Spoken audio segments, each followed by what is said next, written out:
Have you ever noticed how, after a breakup or betrayal, the word love loses its glow? What once felt magical suddenly feels dangerous. What once made your heart race now looks like a temporary trance, a story you told yourself about someone, more than it was about who they truly were. Maybe love didn't disappear. Maybe the fog around it is finally lifting. Carl Jung suggested something unsettling, that what we often call love is not devotion to another person, but the illusion of becoming whole through them. Before any awakening, we fall into a glance, a smile, a strange feeling of, "I've known you forever," and we rush to call it destiny. But look closer. Do we truly love the other as they are? Or do we love the feeling that someone has finally arrived to fill the emptiness inside us? So ask yourself, is the love you're in right now actually love? Or is it loneliness wrapped in romantic language? Is that person truly extraordinary, or simply the perfect screen for the unconscious projections Jung warned us about? In this journey, we're going to step into territory most love stories carefully avoid. We'll confront why the so-called love of your life might be your unconscious crying out for completion, and why seeing that truth is both painful and liberating. Because only when illusion dissolves can a different kind of love emerge, one that does not require you to abandon yourself to keep it alive. Falling in love sounds poetic, but through Jung's lens, it often looks less like a miracle and more like an escape. We rarely enter love consciously. Most of the time, we dive into it the way someone dives into water, just to silence the noise in their own mind. Notice something. The times you loved most intensely, weren't they often the times you felt most lost within yourself? A period of stalled ambition, a quiet sense of meaninglessness, a loneliness you couldn't quite explain. And then suddenly, someone appears. A few messages, a few compliments, a few shared moments online. Your heart trembles. The sky looks brighter again. You call it fate. But if you're honest, it feels more like a psychological life raft. Finally, something that keeps you from having to sit alone with yourself. Jung once wrote that people will do almost anything, no matter how irrational, to avoid facing their own souls. And what is more uncomfortable than the unanswered questions inside us? Who am I? What do I truly want? Why does my life feel incomplete? We don't know how to remain with those questions, so we look for an exit. Love, or more precisely, the feeling of being chosen, becomes an instant anesthetic. Instead of sitting with anxiety, we drown it in texting, calling, fantasizing about the future, imagining shared mornings and late-night conversations. Loneliness gets painted over in soft pink. We say we fall in love, but falling implies gravity. And that gravity does not come from the other person. It comes from the emptiness within us. We do not fall because of who they are. We fall because something inside us is pulling, a lack seeking relief. We fall because we cannot bear ourselves. When you say, "I don't even know why I got involved with him. He's not that special," that is not confusion. That is your unconscious quietly revealing itself. He doesn't need to be extraordinary. He only needs to vibrate at the exact frequency of your emptiness. All he has to do is make you feel needed. And suddenly, your mind clings to him, like a child grabbing the first hand that reaches out in the dark. From a psychological perspective, loving this way is not so different from avoidance. Instead of sitting with emptiness, with anxiety, with that quiet sense of meaninglessness, we inject ourselves with romance, a message, a compliment, a late-night conversation, a fantasy of a shared future. Each one is a tiny hit of dopamine, A small reward that helps us forget the deeper question. If this person disappeared tomorrow, could I sit alone with myself and not collapse? Most of us don't want to know the answer, so we fall again and again and again, like someone who keeps reaching for another high just to avoid feeling how exhausted they truly are. Think about it. You know someone, or maybe it's you, who cannot stay single for long. A breakup happens, there's pain, there's loneliness, and almost immediately, someone new appears. Or even more revealing, they return to an ex they know is wrong for them. On the surface, it sounds romantic. My heart just loves. What can I do? But deeper down, it's not love, it's relief. Relief from the silence. Relief from invisibility. Relief from the terrifying possibility that maybe no one is choosing you. A simple, "Have you slept yet?" text becomes proof of existence. Proof that you matter, so we keep loving. But it is the love of someone running away. And society doesn't help. Movies glorify obsession. Music worships dependency. Romance novels praise intensity. Love with all your mind. Love until it destroys you. The more painful, the more dramatic, the harder to let go, the more we call it real. But Jung did not view these stories through romantic eyes. He saw them as expressions of the collective unconscious. He understood that for many, love is not connection, it is distraction. Instead of asking, what values am I living by? Who am I outside my roles? What kind of life am I building? It is easier to ask, does he love me? Why hasn't she replied? Are we okay? A small gesture becomes inflated to cosmic significance. Someone listens to you talk about your childhood, and you instantly build an entire myth around them. Finally, someone understands me. But maybe they were simply being kind, and because you were never truly heard as a child, that old wound clings tightly to anyone offering even a spark of warmth. You are not just running from present loneliness. You are running from old pain and calling the sprint love. On an even deeper level, falling in love can become a way of avoiding responsibility for your own life. If happiness depends on finding the right person, you don't have to build meaning yourself. If you feel bored, you can say, I just haven't met the right one yet. If you feel lost, you can hope. When I have a family, everything will change. The other becomes a salvation project, a future solution, a reason to postpone the terrifying question, if I never had a lover, what would I do with my life? Jung was not against love. He simply warned. The moment love becomes an excuse not to grow up, it has already been hijacked by the unconscious. We tell ourselves we're searching for someone to walk beside us, but often we are searching for somewhere to hide from becoming who we must become. That is why so many relationships begin to crack the moment one person starts to grow, the moment one becomes more conscious, more independent, more self-aware, because the relationship was never built on two people facing life side by side. It was built on two people hiding from it, together. Look back at the times you were intoxicated by someone, obsessed, consumed.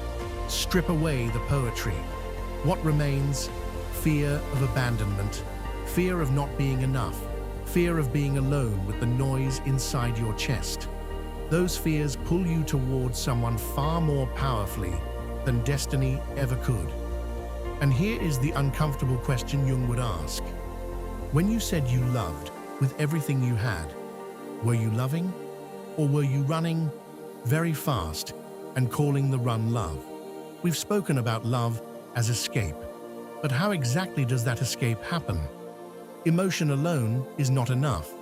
There must be a subtler mechanism, one powerful enough to turn an ordinary person into fate.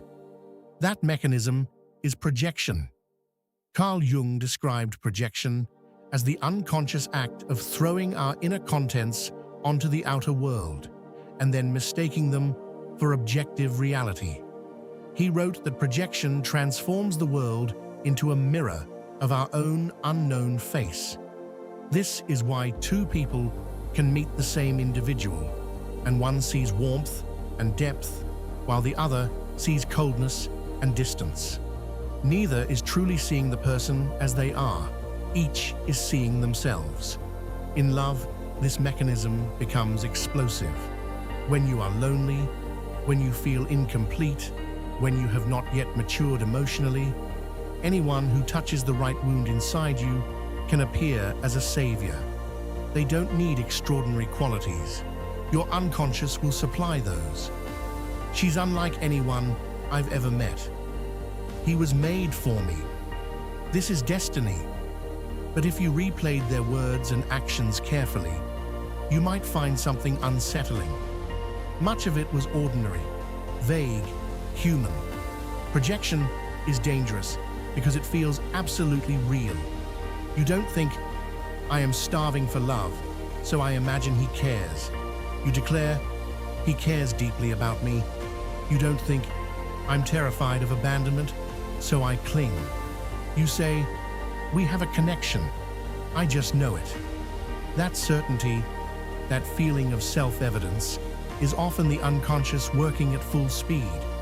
The less awareness you have, the less you question yourself, the more space projection occupies. Think back to a relationship where later you asked yourself, what was I thinking? Back then, what convinced you they were different, deep, mature? Were they truly that way? Or did you need them to be, so you chose to believe it? Projection is not limited to flaws. We project beauty as well. We project the tenderness we have not cultivated, the strength we have not embodied, the wisdom we have not dared to claim. Instead of saying, I want to become someone who understands and protects myself, we say, he will do that. She will complete me. It is easier. The unconscious avoids growth by outsourcing it. And then we call that outsourcing love. But projection does something even more subtle. It does not only shape how you see the other, it shapes who you become. If you project onto them the image of the strong rescuer, you unconsciously step into the role of the fragile one. If they are the stable one, you become the chaotic one. If they are the wise one, you become the confused one. Without realizing it, you adjust your posture, your tone, your decisions. You begin acting the role required by the script you wrote unconsciously. Soon, you are no longer two individuals. You are two characters performing projections. In Jung's eyes, most romantic drama is not between two mature adults. It is between inner children, between wounds, between masks. The abandoned child inside you arguing with the betrayer you've painted onto the other. Your fear demanding proof. Your need for control disguised as care. Your insecurity masquerading as passion. And all of it spins below awareness. And we call it deep love. Projection makes pre-awakening love both intoxicating and blind. It feels intense, fated, unrepeatable. Yet the pattern quietly repeats with different faces. Until one day, you realize something uncomfortable. The common denominator was never that they were all wrong. The common denominator was you. More precisely, the unchanged film reel running inside you. Same longing, same wound, same script, just a new actor. On the path of awakening, Jung described one of the most important turning points as the moment we dare to withdraw our projections. To see the other not as destiny, but as a limited, contradictory human being. Sometimes deep, sometimes shallow, partly aligned with us, partly not. And even more brutally, to see ourselves not as the noble character we play in our love stories, but as we truly are. But that comes later. For now, before awakening, projection is still doing what it does best, convincing us we've found our other half, when all we've really found is a mirror reflecting what inside us has never been faced. Awakening does not arrive with warm music and golden light. It arrives when everything suddenly feels flat. The words that once moved you to tears now sound rehearsed. The gestures that once felt sacred now feel ordinary, even clumsy. Yesterday, he notices every detail. He cares so deeply. Today, he likes control. Yesterday, she's so sensitive and profound. Today, she is often overwhelmed and searching for someone to lean on. The colored lens cracks. The world stops shimmering. Jung described this as the beginning of projection withdrawal. And the first emotion is not relief, it is panic.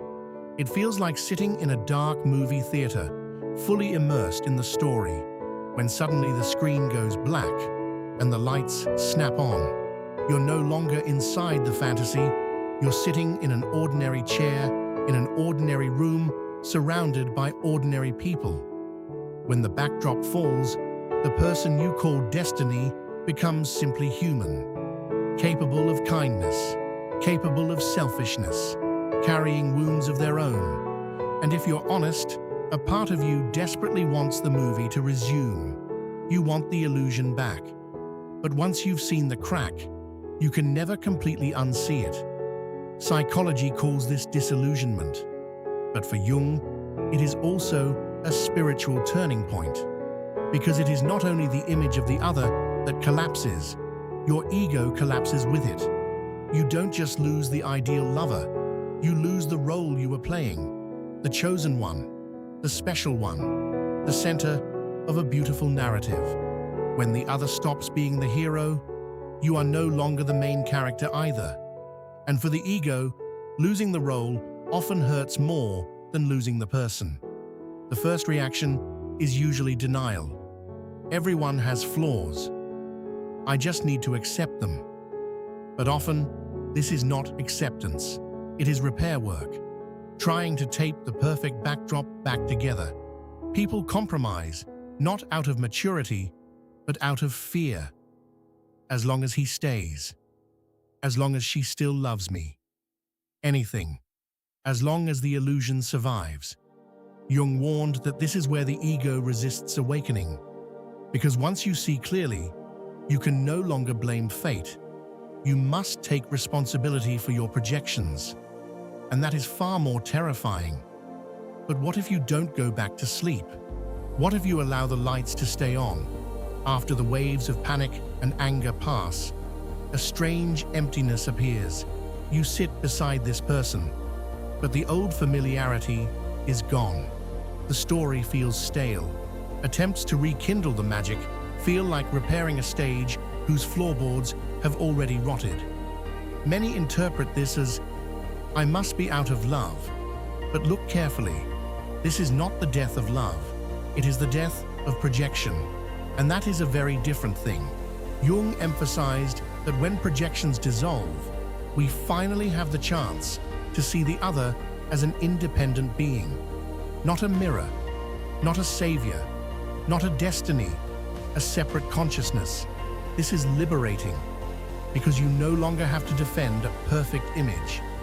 But it is also frightening because now you see clearly this person can leave. They were never born to heal you. They have their own path. Many people cannot bear this.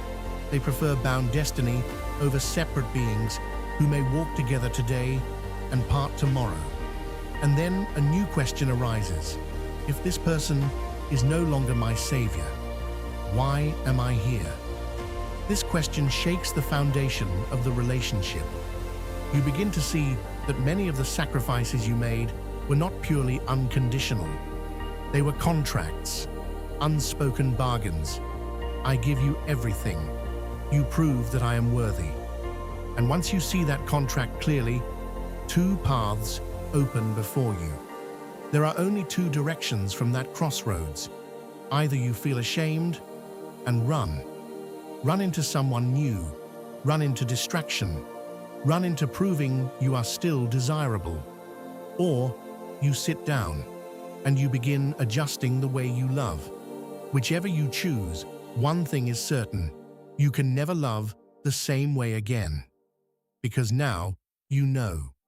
When the stage curtain falls, you do not only lose the illusion of the other, you lose your identity inside the illusion. If you are no longer someone's ideal lover, no longer the missing half, no longer the chosen one, then who are you? That question often hurts more than the breakup itself. This is the real crossroads. Most people rush to find someone new, not out of love, but out of terror of that question. The second path is quieter. You remain in that dim space. You look at your own face without the emotional makeup. That path is slower, lonelier, less dramatic. But it is the true beginning of awakening.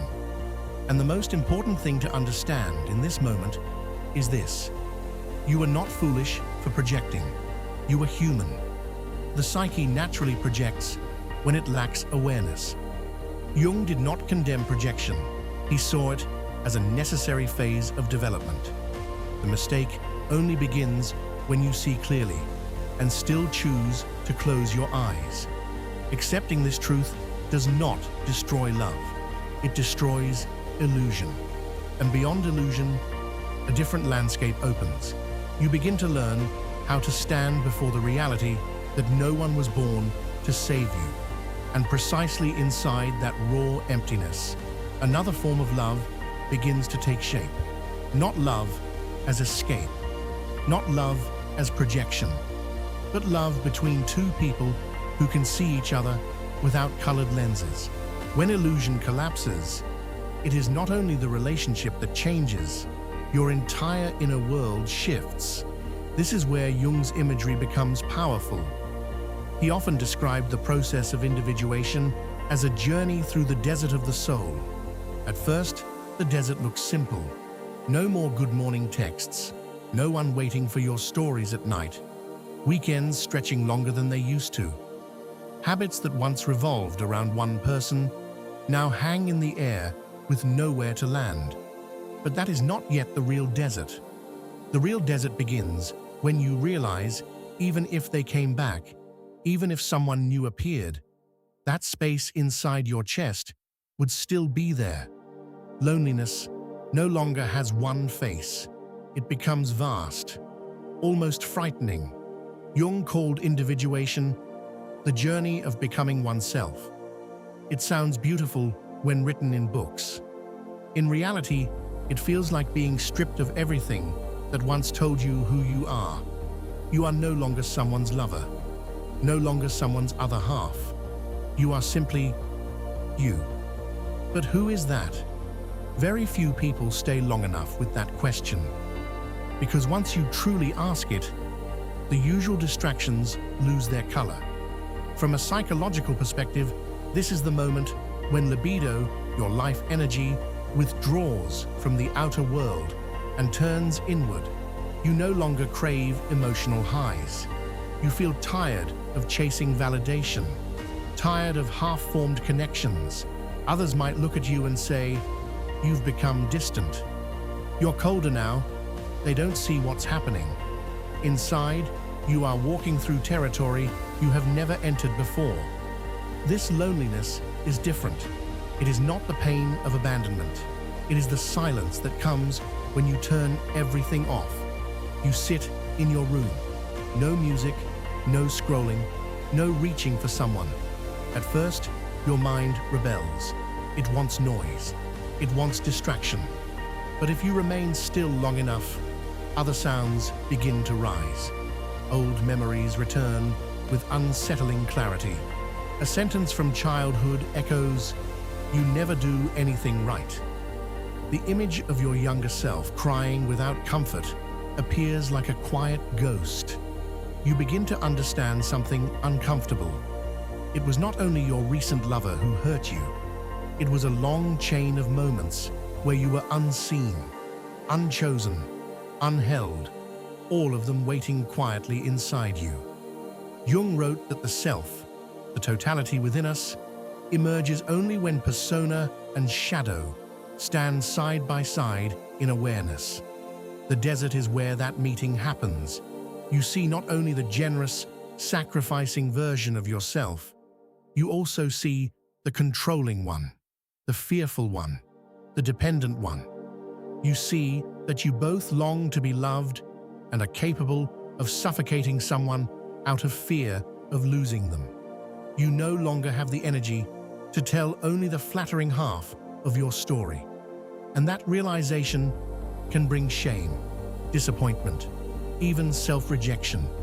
But this is precisely the first step of individuation, to see yourself whole, without editing, without filters, without Photoshop. During this phase, many people feel strangely out of place. You sit among friends, listening to their romantic drama, the crushes, the breakups, the reconciliations, and it feels like watching an old movie. You understand the emotions, you've lived them, but something in you has stepped outside the game.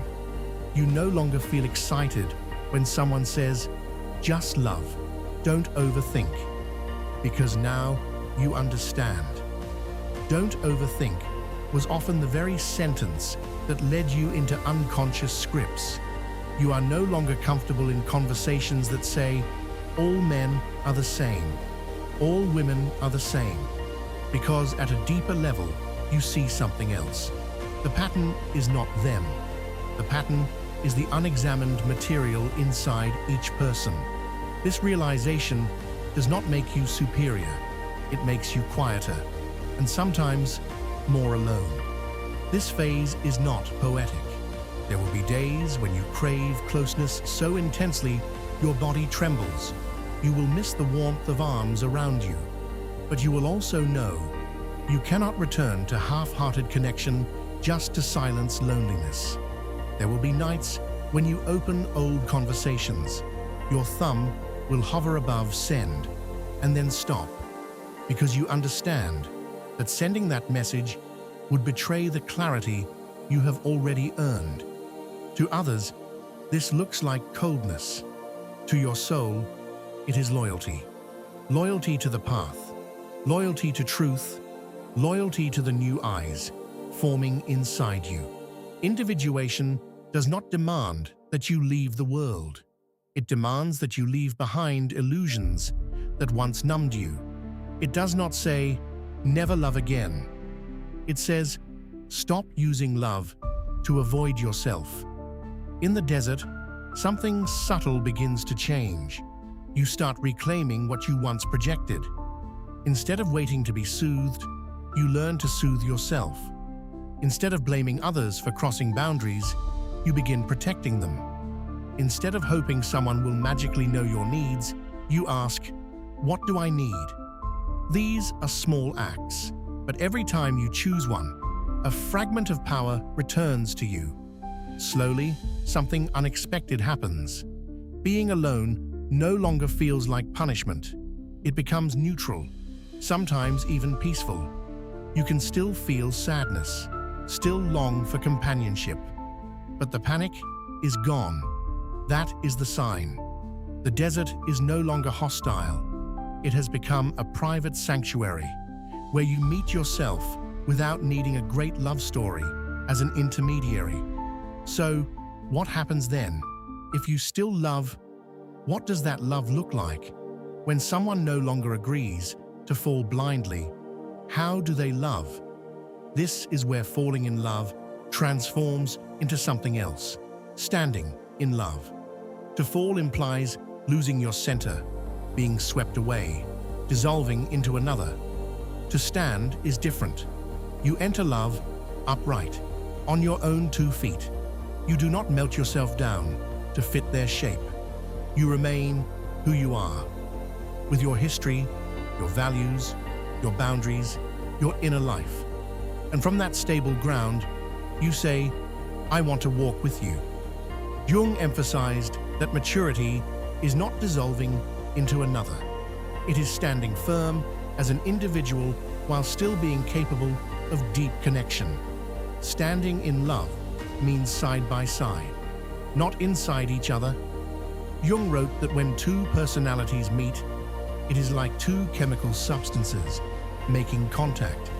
If there is a true reaction, both are transformed, not consumed, transformed. In this kind of love, the sentence, "You are my everything," suddenly feels dangerous, because turning someone into everything is turning them into your psychological container. The awakened voice sounds different. You are not everything, but you are someone I choose. Choice replaces dependency. Love becomes a shared space, not a contract guaranteeing eternal safety.